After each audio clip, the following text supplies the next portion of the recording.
Welcome to this explainer. Okay, let me ask you a question right out of the gate. Have you ever, say, completely solved a friend's relationship disaster in exactly 30 seconds flat, but then found yourself stuck in the exact same toxic pattern in your own life for, what, 3 years? Right? If you are nodding your head right now, you are definitely in the right place.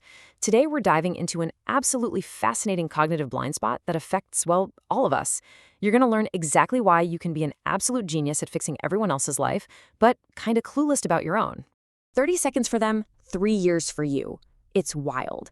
And when you experience this massive gap, it's just so easy to think, am I just weak? Do I have zero willpower? Well, I want to validate your frustration right here, right now. You are not weak. You're simply human. Turns out, researchers at the University of Waterloo discovered that our brains literally use completely different circuits for processing other people's problems than they do for our own. So take a breath. It's not a character flaw at all. It is just how we're wired. Section 1. What is Solomon's paradox? Let's look at the actual science to completely dismantle the idea that this asymmetry is somehow your fault. This phenomenon actually has a formal academic name, Solomon's paradox. It's the psychological phenomenon where the human brain is wired to be incredibly wise about the problems of others, but completely blind to its own. It's a documented neurological hardware issue, which means you already possess incredible wisdom and problem-solving skills. The catch is just that your brain's default settings literally lock that wisdom away the second the problem is happening to you. So how do you even test something like that? Well, in 2014, researchers Igor Grossman from Waterloo and Ethan Kross published this totally fascinating study in Psychological Science. They took people in relationships and gave them a scenario to imagine.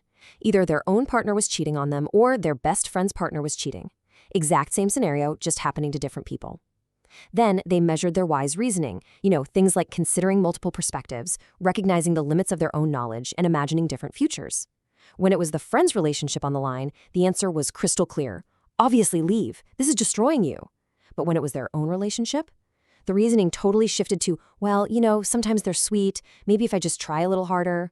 And here is what really emphasizes the massive scale of this data: 693.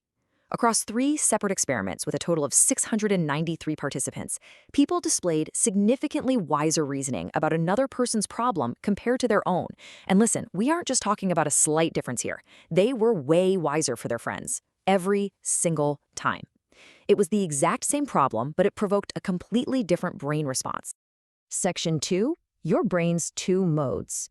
To understand exactly why this incredibly frustrating asymmetry happens, we have to look at psychological distance. When you think about a friend's problem, you inherently have distance, and this puts your brain into what is known as FAR mode. FAR mode engages your prefrontal cortex, the cool, rational part of your brain. It takes charge, giving you clean logic, clear thinking, and making the whole problem feel abstract, manageable, and totally solvable. But your own problems? Oh, that triggers near mode. Suddenly, your amygdala, the brain's fear center, fires up. It brings intense emotions and just overwhelming detail. It doesn't just process the current problem either. It drags up every related failure, every past hurt, and every worst-case scenario. You could be trying to make a simple decision about a job, and suddenly your brain is reminding you about that presentation you completely bombed back in 2019. What does 2019 have to do with anything? Your brain doesn't care. In near mode, it is all connected, and it is highly emotional. To really visualize this, think of it like trying to read a book.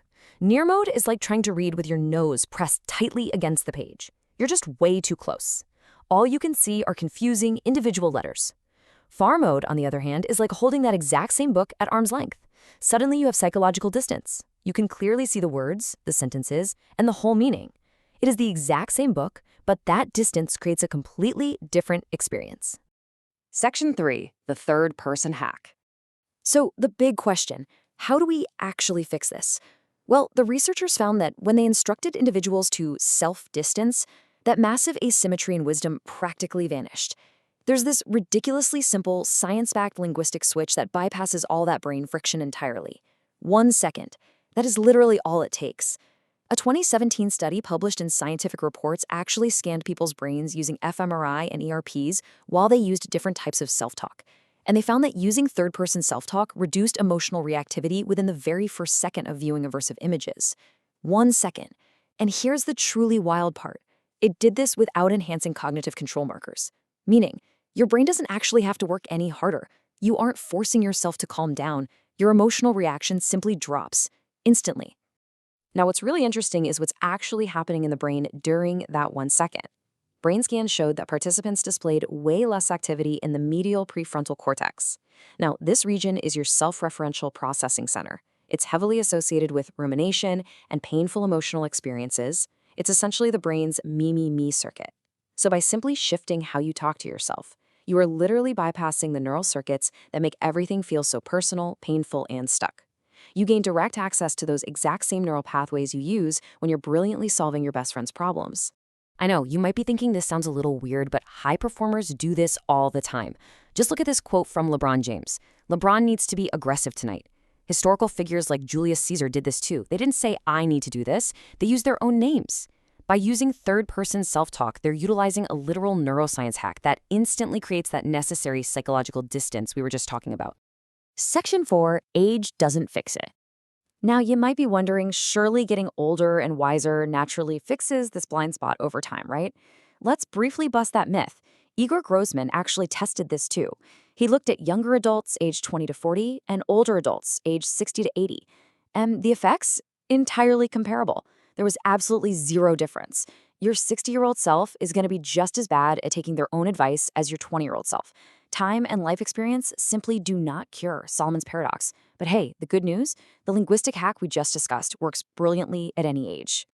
Which brings us to Section 5, the actionable takeaway. Ethan Cross at the University of Michigan discovered in his 2014 study that using non-first-person pronouns and your own name during introspection dramatically enhances self-distancing. It actually helps people perform better under stress, during public speaking, and when making first impressions. So, here is your completely actionable roadmap for the next time you find yourself stuck on a personal decision. Step 1. Write about the problem using your own name instead of I. Like if your name is Gregory, don't write, I don't know what to do. Write, Gregory doesn't know what to do. Step 2. Write out the exact advice you would give if your best friend came to you with this identical problem. Step 3. Be highly specific. What would you tell them? Why? What are they not seeing? This isn't some complex years-long meditation practice. It is an instant, practical linguistic switch. You see, you already have the wisdom you need. It's just been locked behind the wrong pronoun this whole time. So I want to leave you with this final provocative question to reflect on. What is the advice that you always give to others but never actually follow yourself? Seriously, think about it. Is it trust your gut? Is it you deserve better? Or maybe just be honest? Think about it. And hey, if you want to, drop it in the comments below. Because realizing what that advice actually is the very first step to unlocking your own hidden wisdom. Thanks so much for joining me for this explainer, and go put that third-person hack to the test.